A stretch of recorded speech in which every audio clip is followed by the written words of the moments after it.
next topic is staff turnover and hiring of staff. And this topic is very much, it's for all countries we're working in. It's kind of like so many people, almost all small business owners, they always want to keep their staff. And they want to always hire only good staff. And they do all kinds of interview to make sure they get the right staff. And they're always on top of it, want to get the staff perfectly working before they aim for expansion. And it is big problem. Number one, they'll never get the right staff.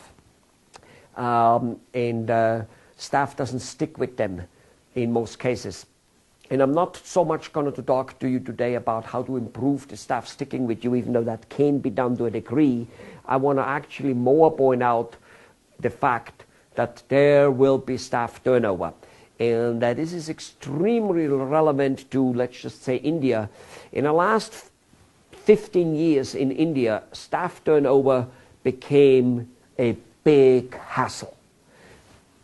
That's just because India didn't know staff turnover before. Yet where I come from in Europe and in the United States of America, staff turnover was around ever since I grew up. I had 20 or 30 jobs. Wow. Most of them because I wanted to move on. Some of them because I just simply didn't like them. And some of them because I got fired because the bosses didn't think I was good enough or fit in the organization for one reason or another. So, I've been on both fences, basically. On one hand, I was switching jobs like other people change shirts. And on the other hand, I was in charge of very large operations with very large companies. I think the largest was like, having literally close to 1,000 people under my command. And I had my own business with 20, 30, 50, etc., 70, 100 employees. One way or the other way, as I said, I'm on both sides. On one hand, I wanted to have good staff and stay with me. And on the other hand, I was myself job hopping. So, let me tell you this. Staff wants to grow just like you want to grow. In most cases, they need to go outside to grow, which should give you a small hint. One of the ways to keep good staff with you is that your business grows. What do you think why people want to go to IBM or to Tata or to Reliance or to Coca-Cola? Why? I tell you why. Because there is business opportunity to grow. They could possibly move from a receptionist to a God only knows what, a chief administrator, from a salesperson to a sales executive, and even to a CEO and do a God only knows what. They can't do that with a small company. A dentist who stays, more or less the same size, and a receptionist is there, and that's all the jobs you can have for the rest of their life because there will be no other job. See, the increase in normal yearly salary is not enough to satisfy people. And if it is enough to satisfy a person, I don't think that person is a good person. If somebody comes into my office and sits down at an interview and says, well, sir, Mr. Flash, I'm looking for a home. I'm looking somewhere to be for the rest of my life. And let's say the guy is 20 or 30 or 40 for that much. I go, okay, that's great. This is not your home. Goodbye. Because A, the guy's lying through his teeth, which is most likely, or he's a complete loser. Why the hell at 20, 30, or 40 for that much would he be looking for a home? Unbelievable. Okay? So ladies and gentlemen, and especially you in India, this is a phenomenon which is with you. Staff turnover which will be with you. Number one, the way to increase the staff staying with you a little bit more is, as I just said, have a growing organization. And number two, learn how to give doable orders. Okay? All right? I might say train your employee, but that's actually not... that also, basically, train your employee. Fine, let's put that on it. See, large companies invest a huge amount in training their employees. And again, large companies don't do the things they do because they're large. They do these things, those things make them large. So you got to do that.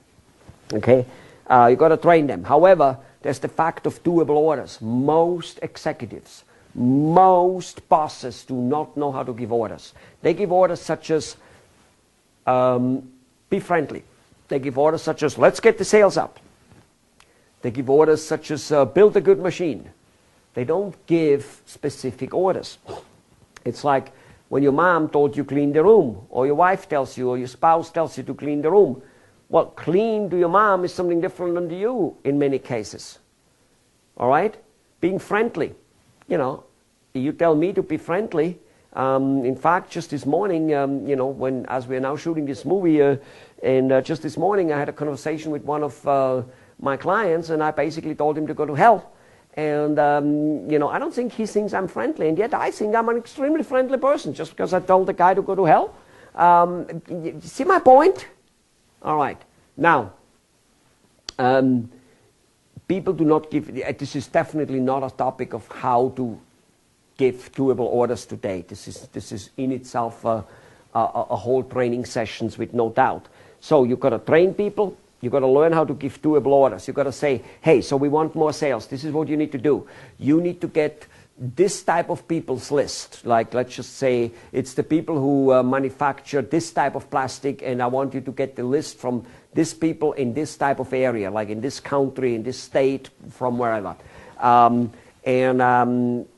Go and figure it out, or go to this and this mailing house and somehow get the list. And get the phone number, the address, the email, get this and that. You got to give exact orders. Good. Then once you have it, what you do is you write them a letter. Here's the type of letter you write, or here's the exact letter I want you to write. And then I want you to write another letter or another email or another phone call 3 days later, 4 days later, blah, blah, blah. What is the exact sequence? And you give the quantity, and you give all those exact doable orders. Now you get something done. Now, if you don't know how to do it, then you need to take the responsibility to learn how to do it, or you need to take the responsibility to hire a person who knows how to do that. Otherwise, you're dead. Okay, trust me. So, and probably the most important part is that your company is growing, which, however, if you do give doable orders and train your employees, your company probably will be growing. Not 100% if you don't do some other things. But nevertheless, you have a good chance. So that your company is growing, because that's the only way good people will want to stay with you. It's almost the most important thing. Good people will want to stay with you only if there is great opportunity, if they can become leaders and can be proud of, okay?